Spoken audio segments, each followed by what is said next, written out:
You are what you repeatedly do. Excellence is not an event, it's a habit. Aristotle.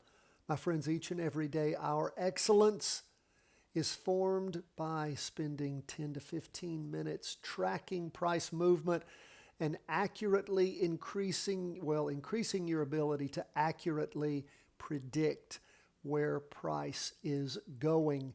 What do we see happening today? Well, we see that as we jumped into today, things moved down in the S&P 500 in the morning, further down in the afternoon, down an entire percent.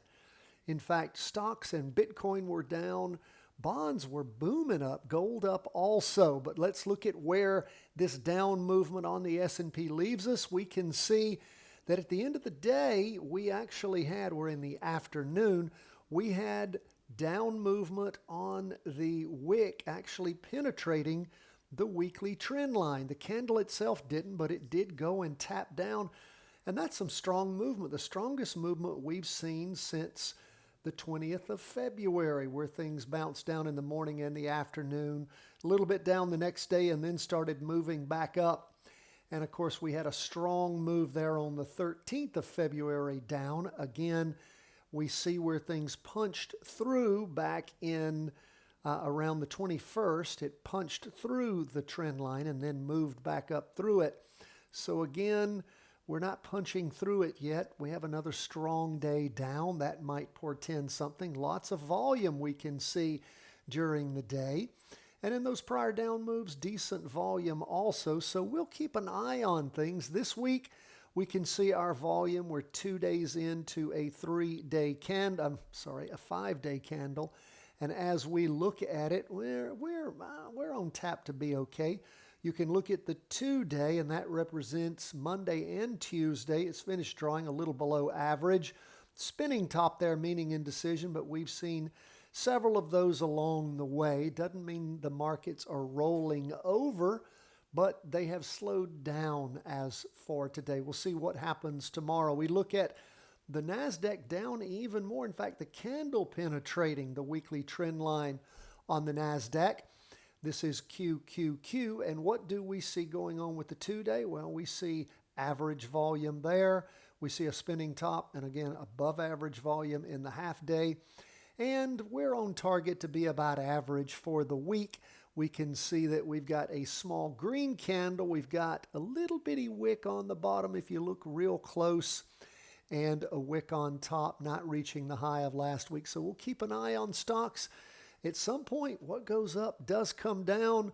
Don't know when that's going to happen, but we will keep a close eye on it. Now, bonds turning around slowly is what it sure appears to be doing, at least for today, a booming up. We see things up in the morning, not quite as much in the afternoon, 1.42% for the day.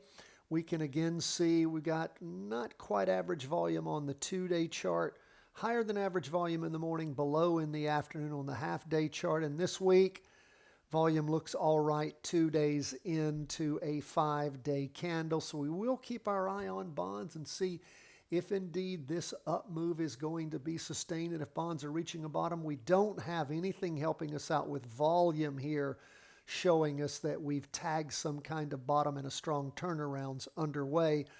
Gold, we did have, above average volume last week, and then things just a booming this week.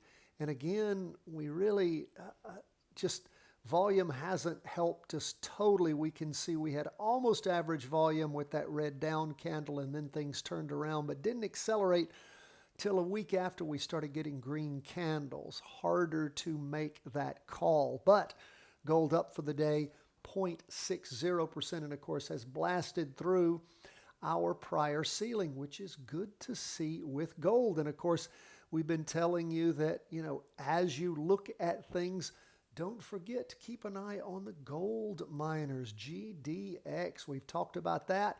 You can see them just taking off after higher than average volume last week. In fact, as you look at volume, you can see where it was finding a good bottom there, higher than average volume on both the weekly candle for the 12th of February and the 26th. and then turning around. It looks like we are well on tap to have higher than average volume this week. In that turnaround on gold miners, with gold going up, you would sure expect gold miners, the people who pull it out of the ground, to go up with it. And again, easier to see there than you can see on the gold chart. So that is where we are on everything but Bitcoin. Now here's our big downer for the day. HODL, that is the Bitcoin ETF, down 8.6% for the day. And as we look, we can see indecision in the morning, but really hammering down in the afternoon. Of course, as we look, we can see that this latest 2-day candle, all that movement, of course, was on that Monday run up on this latest 2-day candle, reaching a high of, let's see, $78.59. And of course, when this move started, when we got that doji there as things started to turn around, opening at 48.25 up to 78.59. That's just unbelievable. Now, as we look at Bitcoin, the 24-hour-a-day Bitcoin, of course, for the week, we reached a high of $69,210 so far. But you can see on the 24-hour-a-day Bitcoin, looking at the 195-minute chart, where things started moving over Monday evening and then again just sort of continued in the morning around 8 a.m. Lots of indecision there with high volume and things just spiking down, going all the way down to a low of 59,313. 59,313, again, from a high of 69,210. So again, lots of volatility here with Bitcoin. So we will keep our eye on things with that huge spike down after that great run up. So we'll continue to wait. We'll continue to watch. We'll continue to see. We'll continue to practice trade and follow these markets, Heikin-Ashi candlesticks, volume, and of course, our trend lines as we move through time. God bless, my friends. All the best from the whole team at Charting Wealth World Headquarters.